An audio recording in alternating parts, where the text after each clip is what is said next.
Dizem que as oliveiras são plantas da longa vida, né? Tudo se aproveita, tudo se aproveita nas oliveiras para a saúde. Os frutos, o azeite e até as folhas, que são antibacterianas, anti-inflamatórias, combatem o colesterol ruim e até os temidos radicais livres. Para falar sobre azeite, folhas da oliva, nós estamos aqui na Rádio Baruch FM, a rádio que a gente faz, compartilha e curte, o Cosminho Paceta. Mas quem é o Cosminho Paceta? Cosminho Paceta é um engenheiro de alimentos formado pela Faculdade de Zootecnia e Engenharia Alimentar da USP, bacharel em Direito, agricultor da propriedade rural em Bueno Brandão e gestor da empresa Folhas de Oliva. Ele é o nosso convidado. Muito obrigada por aceitar o convite, Cosminho. Gratidão, Cris, gratidão pelo convite, gratidão aí, ouvintes da Rádio Baruch. É um prazer imenso estar aqui com vocês e contribuir de alguma forma, levando um pouquinho de conhecimento e também absorvendo conhecimento de todos vocês. Muito obrigado.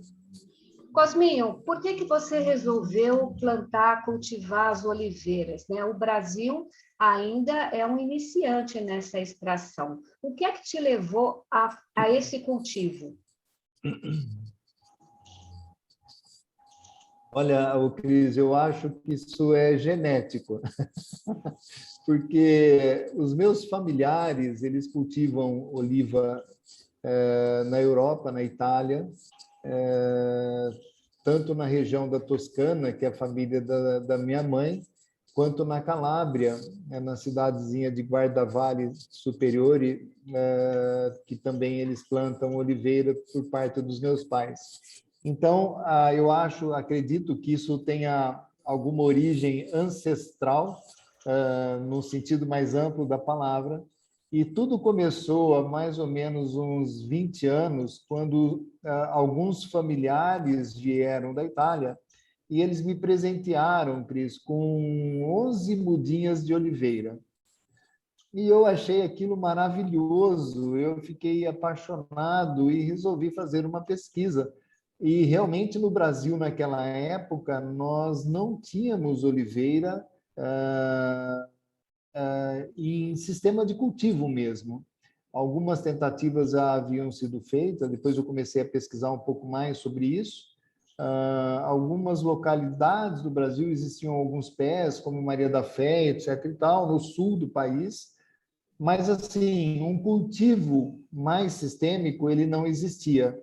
E eu, modéstia à parte, fui uma das primeiras pessoas a fazer um cultivo sistêmico da oliveira e a desenvolver todo um trabalho de pesquisa sobre a oliveira. De certa forma, muitos agricultores hoje estão plantando oliveira porque tiveram acesso a esse meu trabalho, ao trabalho do livro que eu publiquei, Oliveira, Árvore da Vida.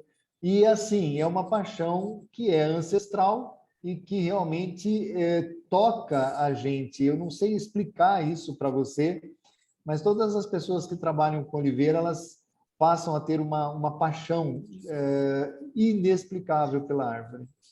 É uma árvore milenar, né? A gente tem oliveiras no Oriente com mais de 2.500 anos. Quantos hectares você tem cultivado aí Sim, em Minas Gerais? existe uma árvore...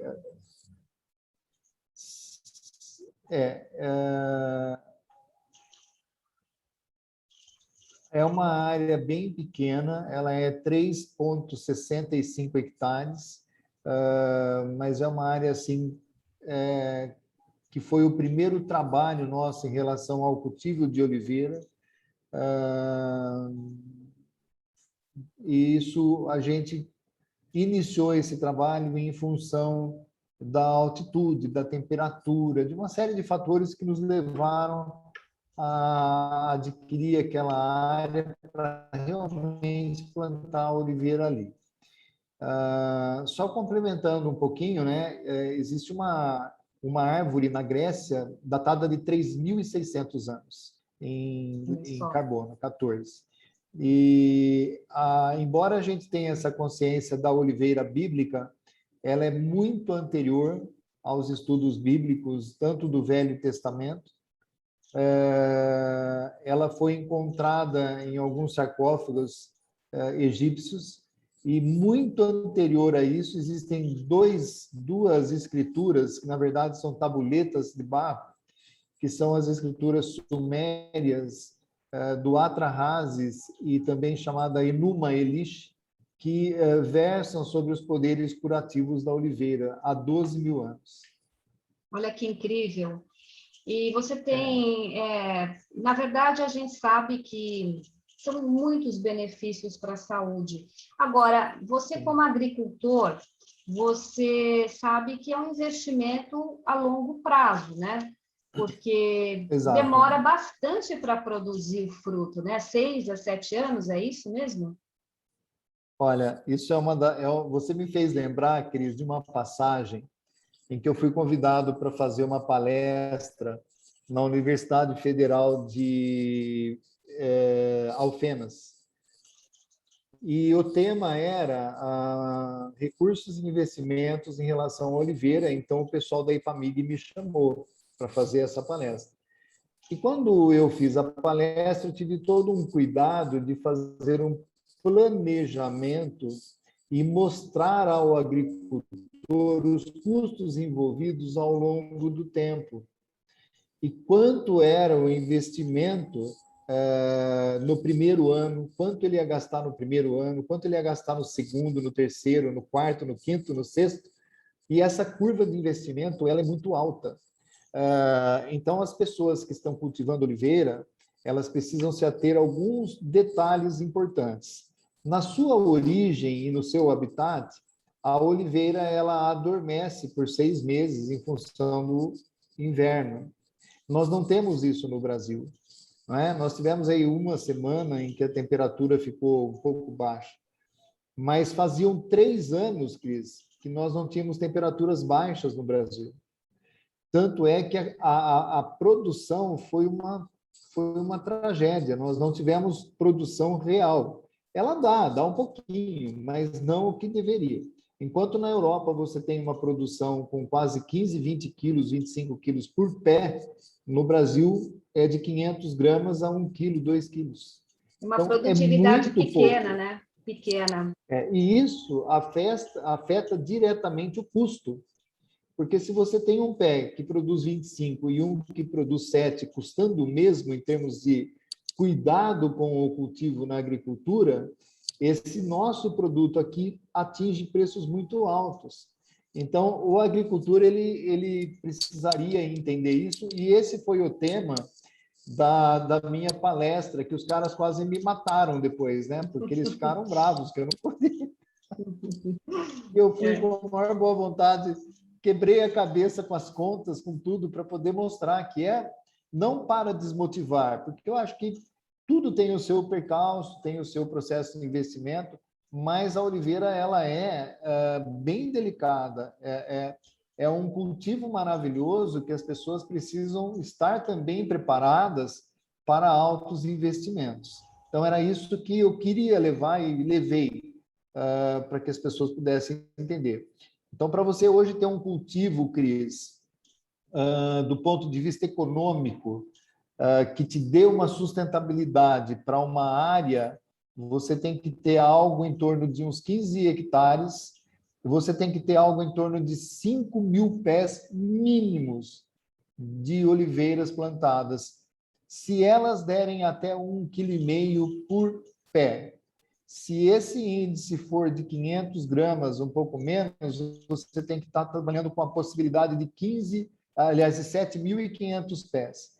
Então, ela é uma agricultura bastante pesada do ponto de vista de investimento, ela é uma árvore perene, tem também esse detalhe que depois que você plantou, você não pode mais retirar ela, até porque isso pode trazer problema junto ao IBAMA. Então, existem vários fatores que são bem delicados, mas que, aos poucos, tanto a legislação vai se adequando a tudo isso, bem como o processo das certificações. Esse é um outro ponto muito importante, porque o agricultor, ele ou se reúne em cooperativa para extrair o azeite também, ou ele tem que montar uma indústria, que é uma indústria de alimentos, porque o beneficiamento do azeite, ele requer toda uma normatização regulamentada pelo MAPA, e é muito delicado. Eu mesmo recebi aqui uma fiscalização, Cris, e nós ficamos 7 horas com os fiscais. Cada detalhe é checado, você tem que mudar muitas coisas, você nunca vai conseguir atender todas as exigências, porque elas são muito grandes, mas, assim, em função das mudanças normativas do MAPA, cada hora eles lançam uma normativa nova. Então, é assim, a cultura da oliva, ela envolve um aspecto muito mais amplo do que apenas o cultivar. É uma extensão maior de você pensar no custo mesmo da propriedade rural, no custo desse tempo investido, a quantidade e o ponto de equilíbrio do teu custo para retorno do que você está investindo, a menos que você tenha uma área muito grande e que você queira realmente plantar por prazer. Aí tudo bem, maravilha. Mas se for do ponto de vista realmente de retorno financeiro, a coisa ela fica bem mais densa. E você chega ao ponto de realmente depois até precisar abrir uma pequena empresa de alimentos, uma indústria de alimentos para você poder beneficiar esse seu produto. E nesse caso, no seu caso, você faz um plantio orgânico. Isso você não usa agrotóxico. Isso ainda é mais complicado, é mais desafiador, Cosminho?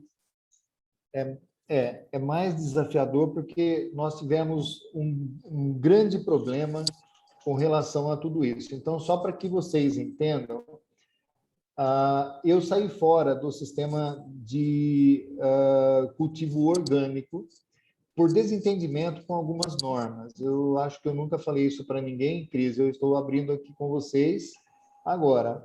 Existem algumas situações em relação a orgânicos que você não pode aplicar, isso do meu ponto de vista, e eu até fiz um recurso disso ao Ministério da Agricultura, imaginando que uma árvore perene seja igual a uma alface, por exemplo.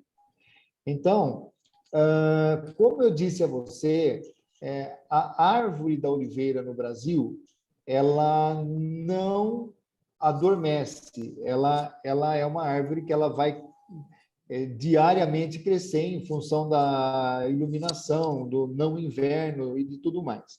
Então, essa é uma planta que ela requer nutrientes. Então, do ponto de vista do sistema orgânico, nós não usamos, eu nunca usei e não posso usar, até porque eu uso a folha para chá, agrotóxico. Mas nutriente para a planta eu preciso utilizar, porque senão essa planta ela não consegue estratificar o que ela precisa. Porque ela cresce... Por causa do nosso solo? Por causa também do nosso solo? O nosso solo já é um solo rico, mas existem alguns elementos, por exemplo, como o selênio, como o NPK, o potássio. Existem alguns elementos, Cris, que você não consegue fazer com que essa árvore sobreviva de uma forma muito boa se você não tiver uma nutrição boa para a árvore, porque ela não adormece. Ela tem uma predileção por uma expansão muito grande. Você tirou ela de um habitat que não tem neve e ela não hiberna.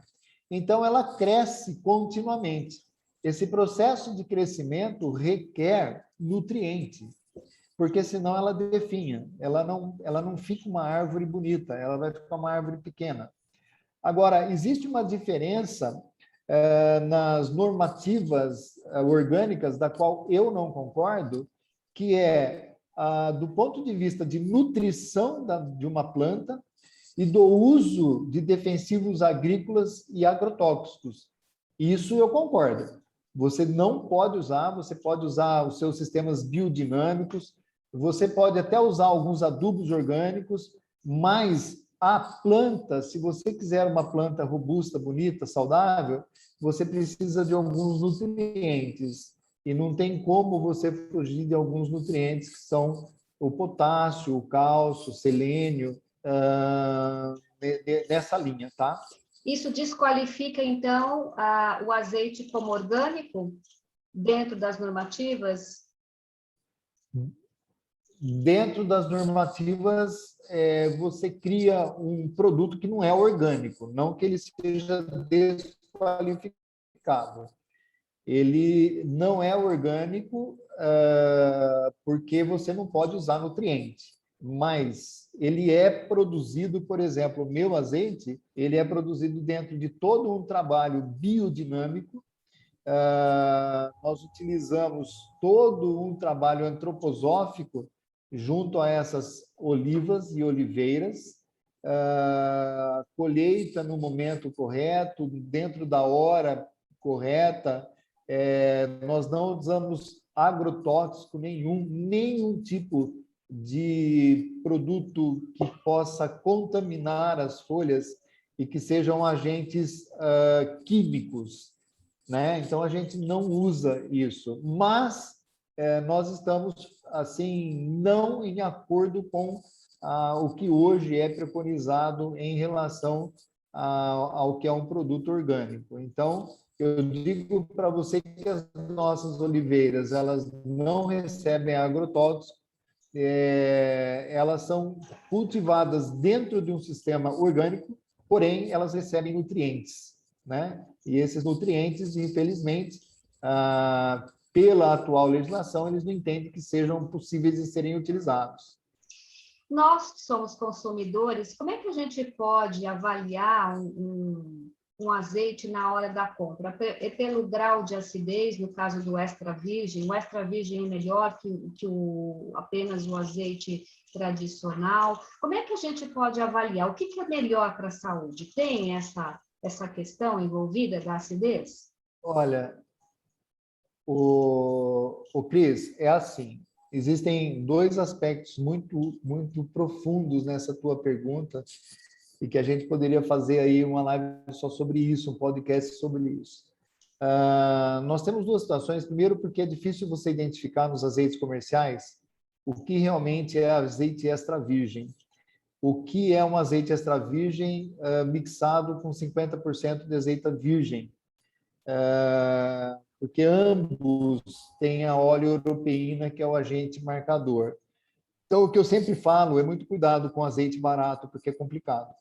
A segunda situação é um mito em relação a essa parte da acidez. Eu vou explicar isso para você, para os ouvintes que estão aí nos ouvindo.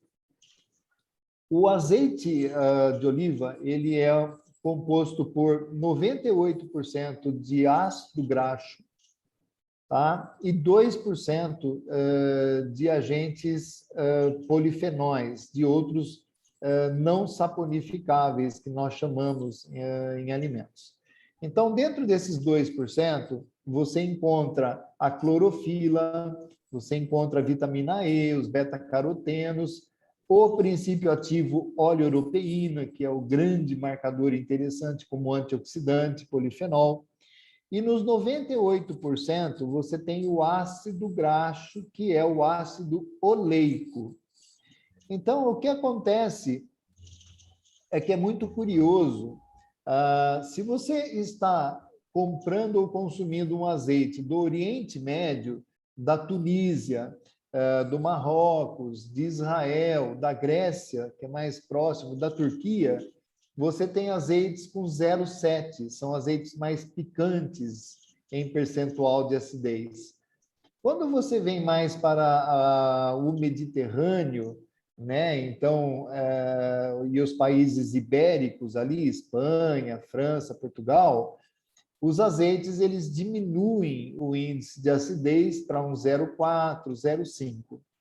O conceito de acidez 0,1 ele é relativamente recente no mundo. E, na verdade, o ácido oleico, Cris, ele é um ácido extremamente importante para as tuas juntas, cartilagens, cérebro e uma série de fatores que são muito importantes, principalmente a parte de colesterol e etc e tal, ligados a hormônios, a coisa vai embora. Mas o que acontece é que quanto menor o índice de acidez que você tiver no azeite, menor o índice de ácido oleico benéfico você tem nele.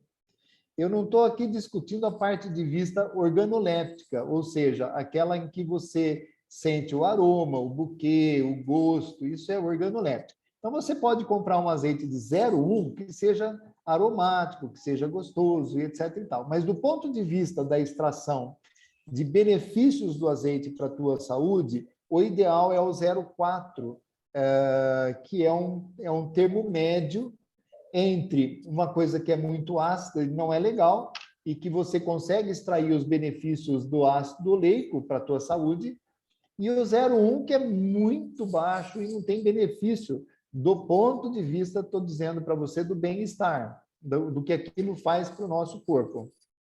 Então, existe esse entendimento, e o ideal, eu acredito que seja o 0,4.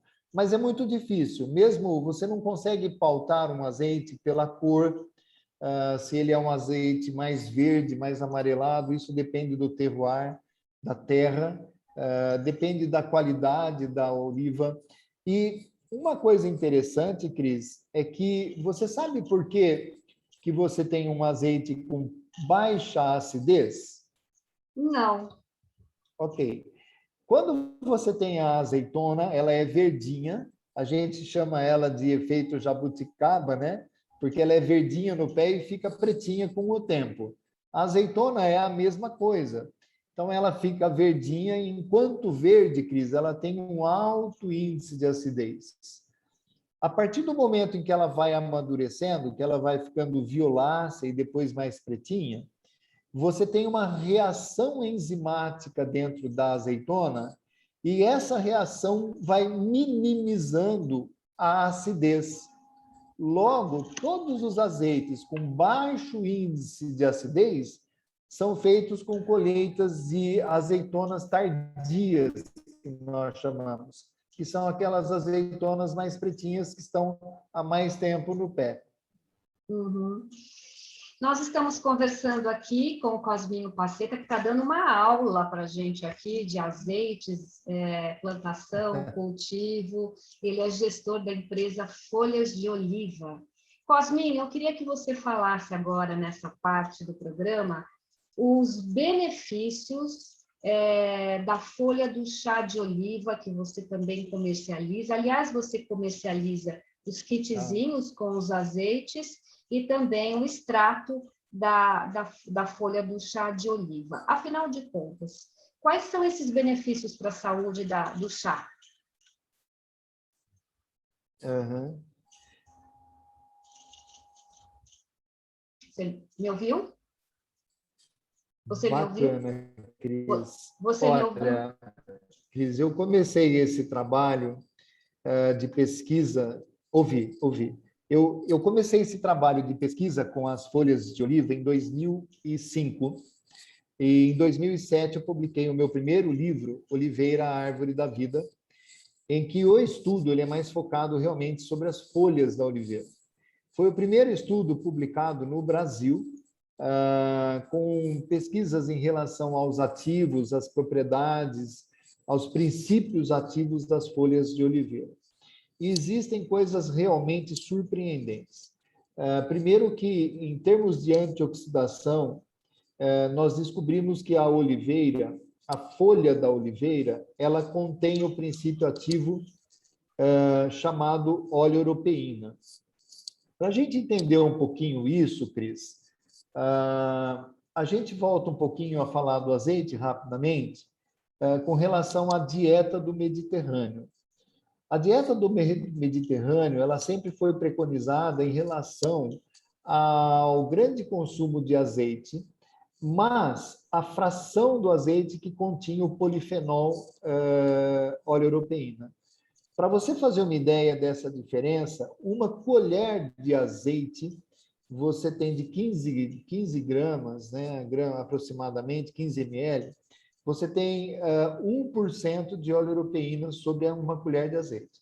Só que a colher de azeite ela tem 100 calorias.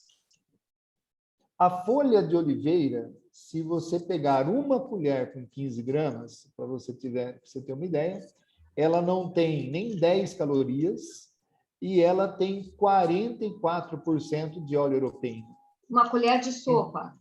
Exatamente, ela tem 44% de óleo europeína, enquanto que uma colher de sopa de azeite tem 1% de óleo europeína. A colher de azeite tem 100 calorias e uma colher de folhas de oliva tem 10 calorias. Então, esses ativos foram descobertos a partir de 1960 com pesquisas antimaláricas, e elas foram um sucesso, até o ponto de que as entidades regulamentadoras, o IOCC europeu, que regulamenta o comércio de oliva no mundo, ele fez uma ressalva de não utilização das folhas de oliva por uma questão óbvia de produtividade. Se você começa a colher a oliva, a folha, você não vai ter azeite. Então, comercialmente, houve aí um impasse. Mas as folhas de oliva, elas têm na sua composição essencial alguns índices surpreendentes de nutrientes que são, assim, impressionantes. Você tem o que nós chamamos de barreira intermentes, que, do ponto de vista da medicina ortomolecular, são alguns elementos que barram os radicais livres. Então, entre eles, você tem o selênio, o zinco e o magnésio. Esses três elementos, as folhas de oliva são riquíssimos nesses ativos. Então, por aí, você já vai observando que a estrutura dela é uma coisa que é quase um milagre. Eu sempre digo, a folha de oliveira tem quando você estuda a composição fitoquímica dela, você fica extasiado, apaixonado pela fonte divina que nos proporcionou essa árvore. Agora, quanto que a gente poderia, realmente... quanto que a gente poderia se beneficiar disso? Quanto que a gente pode tomar desse chá, por exemplo, para se beneficiar na saúde dessas maravilhas que o chá proporciona? A folha. Sim. Sim. Então, para isso eu preciso explicar, por isso que eu estava dizendo para você, você tem alguns elementos. Porém, ela, além desses elementos em sais minerais, na verdade, você tem também os polifenóis, que são 54 polifenóis. Entre eles a óleo-europeína, hidroxotirosol, o óleo cantal, e por aí vai, são 54 ativos antioxidantes. Porém, o chá, o Cris, ele tem uma situação, ele é muito benéfico e ele não destrói determinados elementos. Mas quando você aquece acima de 60 graus, a óleo-europeína, muitos dos agentes polifenóis, eles se degradam à temperatura. Então, o chá, ele vai ter um benefício específico para uma série de situações, mas quando você quiser ter um benefício mais amplo, sem destruir os polifenóis, você tem a cápsula, que você pode fazer o uso da cápsula, e eu vou chegar daqui a pouco para que serve, e também você tem o extrato líquido, que é bastante interessante, porque é a extração por arrasto de todos os polifenóis, dos 52 polifenóis. Bom, então, eu, por exemplo, criei um kit em que eu vendo chá, eu vendo o chá em cápsula e eu vendo esse extrato líquido. Existem, Cris, centenas de estudos e basta você entrar no Google. Infelizmente, nós não temos muita informação no Brasil, mas se você digitar em inglês olive leaves ou óleo europeína em inglês, você vai ficar extremamente estarrecida com a quantidade de situações e artigos científicos publicados. O último artigo científico publicado que eu coloquei na minha live do Pontal Energético foi um estudo feito pela Organização Mundial de Saúde em relação a esse problema que nós estamos aqui atualmente vivenciando. E houve uma melhoria significativa. Está lá publicado, para quem quiser ver, tem até o link.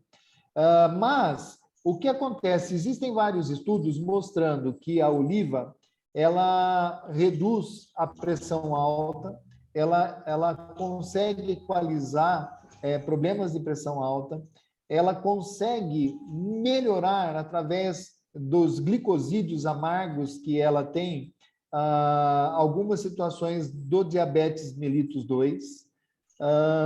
Alguns estudos mostram que ela traz uma melhoria para problemas neurodegenerativos. Então, casos de Parkinson, Alzheimer, ela melhora o estado da pessoa, isso segundo os estudos publicados. E também a memória, Cris, ela dá um upgrade na memória. Que beleza. Isso porque ela trabalha com algumas situações sinapsiais, melhorando as condições das trocas sinapsiais. Então, existem muitos estudos. O chá da folha de oliveira é bastante diurético também. Ele trabalha, se você tomar o chá, ele é bastante interessante. O chá de oliveira não tem cafeína, portanto, você pode tomá-lo à noite. Ele é um chá muito revigorante. Toda noite eu posso tomar, toda noite eu posso tomar uma xícara? Não tem contraindicação? Nenhuma. O próprio FDA, nos Estados Unidos, nas suas análises de alimentos, ali está, não constar nenhum problema relatado, e até porque o ser humano convive com isso, com essa planta há milênios.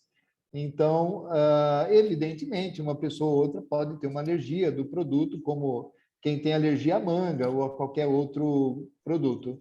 Mas a grande maioria dos seres humanos convivem com a oliveira há milênios, de forma genética, inclusive, que é uma troca genética.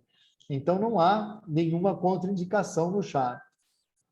Cosminho, a gente está chegando ao final, mas com certeza você vai voltar no Naturalíssimo só para falar do chá da folha de oliveira, para explicar, dar mais detalhes dessas pesquisas científicas aí pelo mundo. Eu queria agradecer muito a sua presença aqui no Naturalíssimo. Gratidão. E já está convidado para retorno. É aqui, Naturalíssimo. Obrigado. Naturalíssimo é o programa para um planeta mais sustentável, ético e saudável. Rádio Baruch FM, a rádio que a gente faz, compartilha e curte. Muito obrigada, viu?